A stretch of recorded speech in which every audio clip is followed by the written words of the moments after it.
Guys हम हमारे daily life में ऐसे ही छोटे छोटे हिंदी वाक्यों का बहुत यूज़ करते हैं, जहाँ पर हम कहते हैं कि मैं देखते ही आ गया, वो पढ़ते ही सो गया, वे खाते ही चले गए, हम सुनते ही हंस पड़े। गाइज इस प्रकार की छोटे छोटे वाक्यों को हम हिंदी में तो बड़ी आसानी से बोल लेते हैं, बट इसे इंग्लिश में कैसे कहेंगे, इसके लिए कौन से स्ट्रक्चर की यूज़ करेंगे, आज के इस वीडियो में हम सीखने वाले हैं। इस प्रकार के सेंटेंसेस को इंग्लिश में कहने से पहले आपको इसके मीनिंग को समझना बहुत ज़रूरी है। चलिए एक एग्जाम्पल लेके इसके मीनिंग को पहले समझते हैं। देखिए हमारा एक एग्जाम्पल है, हम सुनते ही हंस पड़े। हम सुनते ही हंस पड़े, इसका मतलब क्या होता है, यानी हम हंसने लगे या फिर हम हंसे। कब हंसे?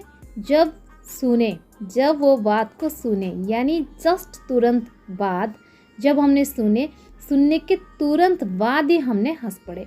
इसका मतलब यही है ना कि जो पहला काम है उसके तुरंत बाद सेकंड काम शुरू हो गया। सो इसके लिए हमको ये स्ट्रक्चर फॉलो करनी पड़ेगी। पहले आपको यूज़ करना पड़ेगा सब्जेक्ट, इसके बाद वर्ब के सेकंड फॉर्म, यानी जो काम तुरंत बाद हुआ, फर्स्ट काम के बाद जो सेकंड काम हुआ उसको लिख देनी है। इसके बाद जस्ट आफ्टर के बाद आपको यूज़ कर देनी है वर्ब की फर्स्ट फॉर्म के साथ आईएनजी फॉर्म, और लास्ट में अदर वर्ड्स। चलिए कुछ एग्जाम्पल के मदद से स्ट्रक्चर को और भी अच्छे से समझ लेते हैं। हम सुनते ही हंस पड़े। इस सेंटेंस में दो काम हो रहा है, एक तो है हंसने का काम और दूसरा है सुनने का काम। जो काम लास्ट में हुआ, यानी जो सेकंड काम है वो है हंसना, यानी हम हंस पड़े, उस काम को पहले हमको लिख देनी है।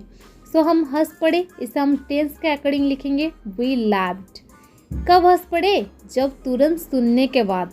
तो इसके लिए हम लिखेंगे जस्ट आफ्टर हियरिंग। सो हमारा कंप्लीट सेंटेंस जो है वो इस प्रकार बन जाएगा, we laughed just after hearing. हम सुनते ही हंस पड़े, we laughed just after hearing. Got it guys? Next sentence, वो पढ़ते ही सो गई। She slept just after studying. She slept just after studying. मैं देखते ही आ गया। I came just after seeing. I came just after seeing. मैं ये सुनते ही आ गया। I came just after hearing this. I came just after hearing this.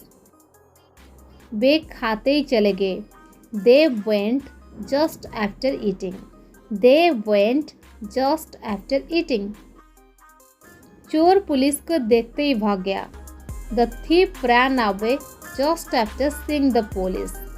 The thief ran away just after seeing the police.